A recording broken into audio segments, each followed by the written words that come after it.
NIU news India update.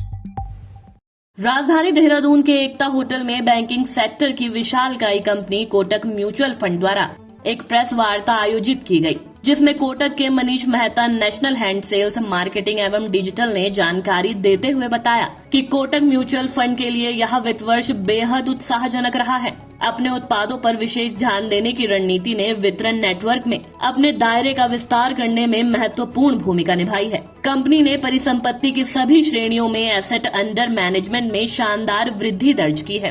वर्तमान में Kotak mutual fund के SIP खातों की संख्या लगभग 27 लाख से अधिक है, जिसके माध्यम से निवेशक इसकी म्यूचुअल फंड योजनाओं में नियमित रूप से निवेश करते हैं। कोटक म्यूचुअल फंड के निवेशकों के बीच Kotak flexi cap fund, Kotak blue chip, Kotak emerging equity और कोटक इक्विटी अपॉर्चुनिटी जैसे उत्पाद बेहद लोकप्रिय हैं। Dehradun market point of view से देखिए तो तकरीबन 15,000 करोड़ की मार्केट है। उत्तराखंड की देहरादून तकरीबन 11,000 करोड़ की मार्केट है। यहाँ 700 से ज़्यादा म्यूचुअल फंड डिस्ट्रीब्यूटर्स है जो mutual fund as a product निवेशक तक पहुँचाते हैं। मेन मेरा पर्पस इस विजिट का यही था कि इन पार्टनरों से मिलूँ मैं, थोड़ा मार्केट के बारे में, हम नए चीज़ें क्या क्या कर रहे हैं म्यूचुअल फंड्स में, उसके बारे में जानकारी देने के लिए। जैसे मैंने कहा था कि एक SIP एक बहुत एक अच्छा माध्यम हो गया है इन्वेस्टमेंट पॉइंट ऑफ व्यू से। लोग अभी समझते हैं कि SIP एक अच्छा टूल है अवेलेबल, जिसके थ्रू आप म्यूचुअल फंड्स के थ्रू इक्विटी मार्केट में निवेश कर सकते हो। SIP एक डिसिप्लिन लाती है आपकी, जो आप हर महीने एक डिसिप्लिन वे में इन्वेस्ट कर सकते हो। बाज़ार का उतार चढ़ाव आता है तो आप हर महीने क्योंकि अलग अलग NAV में खरीद रहे होते हैं, एवरेजिंग होता है कॉस्ट का। और म्यूचुअल फंड एक हमने प्लीज़ ये ट्रेंड देखा है कुछ सालों में कि बहुत सारे लोग जो ट्रेडिशनली रियल एस्टेट में या गोल्ड में इन्वेस्ट करते थे, वो इन्वेस्टर्स अभी फाइनेंशियल एसेट्स जैसे म्यूचुअल फंड्स में निवेश करना शुरू किया है। इन्वेस्टर का एक्सपीरियंस डेफिनेटली म्यूचुअल फंड्स और SIP के थ्रू अच्छा रहा है। तो हम इंडस्ट्री में भी देख रहे हैं कि नए काफ़ी निवेशक आ रहे हैं। As we speak in terms of folio point of view से कंसिडर करें तो तकरीबन 13.5 करोड़ से ऊपर फोलियोज़ है इंडस्ट्री में अभी। यूनिक इन्वेस्टर्स तकरीबन 3 करोड़ इन्वेस्टर्स है।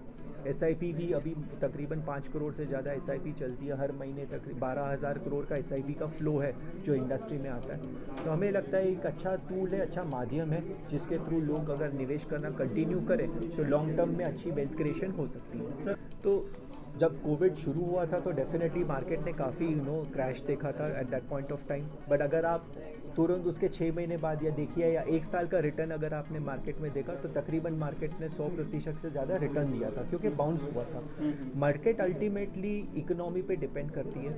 अभी पोस्ट लॉकडाउन जैसे सब चीज़ें खुलने लगी है, इंडस्ट्रीज अच्छी कर रही है, डिमांड वापस गुड्स की आ रही है। आप और हम जैसे लोग जाके कुछ खर्चा कर रहे हैं, स्पेंडिंग्स कर रहे हैं। तो ये हमने ट्रेंड देखा कि जैसे जैसे इकोनॉमी अच्छी करेगी, स्पेंडिंग बढ़ेगी, कंपनियों के प्रॉफिटेबिलिटी अच्छे नंबर्स बढ़ते हैं, उनके सेल्स बढ़ते हैं तो उनकी प्रॉफिटेबिलिटी पे उसका पॉजिटिव असर होता है। अगर कंपनियां अच्छी करेगी तो उसके शेयर के प्राइस पे भी उसका इम्पैक्ट दिखता है। तो हमें लगता है कि अगर आप हिस्टोरिकली भी देखिए, शॉर्ट टर्म वॉलीटिलिटी बाज़ार में डेफिनेटली आती रहेगी, क्योंकि ये बाज़ार है at the end of the day. But अगर आप long term point of view से अगर आप इक्विटी मार्केट देखिए तो long term wealth creation India में अगर हुआ है तो इक्विटी निवेश के थ्रू हुआ है, म्यूचुअल फंड्स के थ्रू हुआ है। प्लस आपको एक टैक्स बेनिफिट भी मिलता है कि अगर आप ये 1 साल के बाद अगर रिडीम करते हो तो 10% long term capital gain tax ही लगता है खाली। न्यूज इंडिया अपडेट आपका अपना चैनल है। खबर को शेयर करना बिल्कुल न भूलें और पेज को जरूर फॉलो करें ताकि आपको मिल सके हमारी खबर सबसे पहले।